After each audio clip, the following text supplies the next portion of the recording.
फिर उन दोषों का शमन करवाया मैंने, दीक्षा ली और माँ बगलामुखी का निरंतर जाप किया। माँ ने भी मेरा पुनश्चरण अपने सानिध्य में रह के करवाया। फर्स्ट टाइम जब मैं माँ से मिली थी तो 5 दिन रुकी थी। नेक्स्ट जब माँ का बुलावा आया कि साधना तुम्हें आना है वापस, तो फिर नेक्स्ट जब आई मैं 5, 7, 12, 15 दिन रुकी थी माँ के पास। तो उसमें मुझे बहुत अनुभव हुए साधना के, और मेरी जो गति चल रही थी वो इतनी विलक्षण तरीके से उसमें वृद्धि हुई कि जो अलौकिक है मैं उसको आपके साथ शेयर तो नहीं कर पाती हूँ, लेकिन इतना ज़रूर सजेस्ट करूँगी कि यदि आप दीक्षा लेके निरंतर साधना में माँ के मार्गदर्शन में करते हैं साधना को, तो आपको निश्चित रूप से विलक्षण अनुभूति होगी। और जिस काम में आपकी बाधाएं आ रही हैं वो बाधाओं से आप निश्चित रूप से मुक्त होंगे। ये मेरा प्रमाण, मैं उसका प्रमाण हूँ, जीवंत प्रमाण हूँ। और इसीलिए शायद आज रविंद्र भाई ने मुझे यहाँ बुलाया है कि आप दीदी आप जो कर रही हैं वो सबको बताएं ताकि सबका मार्ग प्रशस्त हो। और नेक्स्ट फिर 7 दिन के 15 दिन के बाद मैं जब आई तो फिर माँ ने मुझे 3 महीने रोका। 3 महीने में भी उन्होंने मुझे जो कुछ भी प्रदान किया।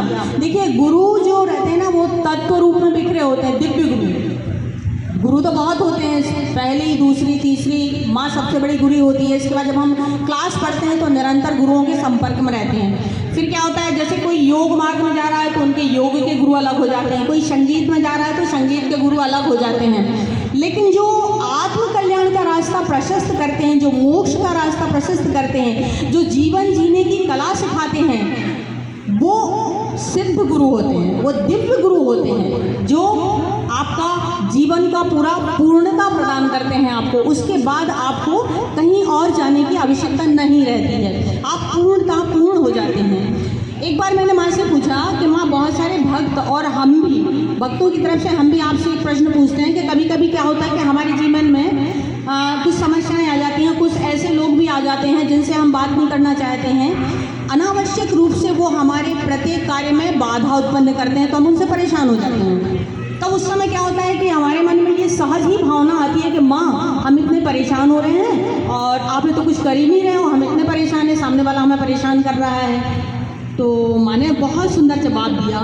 माँ ने कहा बेटा इसने गड्ढा खोदा है, कोई गड्ढा खोज रहा है आपके लिए, तो गड्ढा खोदना उसका काम है। अब सदगुरु क्या करते हैं यहाँ पे, आपको गड्ढा खोदने वाले को कुछ नहीं कहेंगे। क्यों? क्योंकि वो शरणागत नहीं है, शरणागत आप हैं। वो आपको गड्ढा से छलांग लगाने की तरीका बता देंगे कि कैसे छलांग लगाना है। छलांग लगाने के तरीके से मतलब है आंतरिक परिवर्तन कर देंगे कि आपके साथ जो व्यक्ति द्वेषतापूर्ण बर्ताव कर रहा है, शत्रुतापूर्ण बर्ताव कर रहा है, उसके अंतर मन को मित्रता में कैसे परिवर्तित किया जाए। तो ऐसे जब एक इंसिडेंट होता है जीवन में, दूसरा इंसिडेंट होता है, तीसरा इंसिडेंट होता है, तो हमें ये विश्वास हो जाता है कि गुरु निरंतर हमारे साथ गतिशील हैं, हमारे हर सुख दुख में, हमारे हर कर्म में और हमारे आने वाली समस्याओं में, वर्तमान की समस्याओं में और अतीत की बाधाओं में हम क्या कर सकते हैं अपने शिष्य के कल्याण के लिए, वो निरंतर उसमें काम करते रहते हैं, निरंतर लगे रहते हैं। ये सारी क्रियाएं अप्रत्यक्ष होती हैं जिसे हम देख नहीं सकते।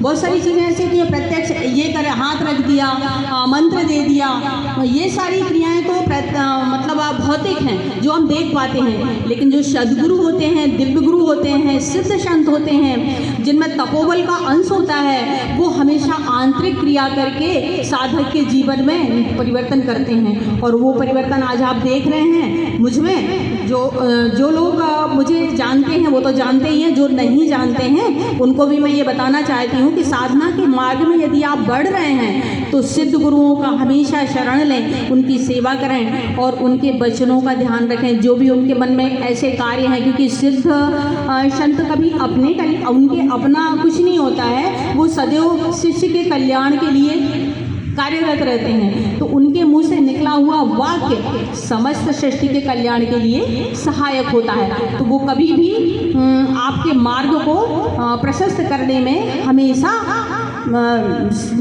सहायक होते हैं। इसलिए कहा गया है तीर्थ गए तो एक फल, संत मिले जो 4 और सद्गुरु मिले तो अनंत फल, कह गए कबीर विचार।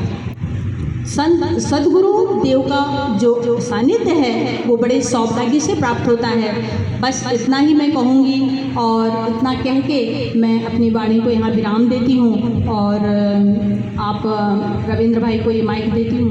धन्यवाद। बोलिए सदगुरु भगवान की।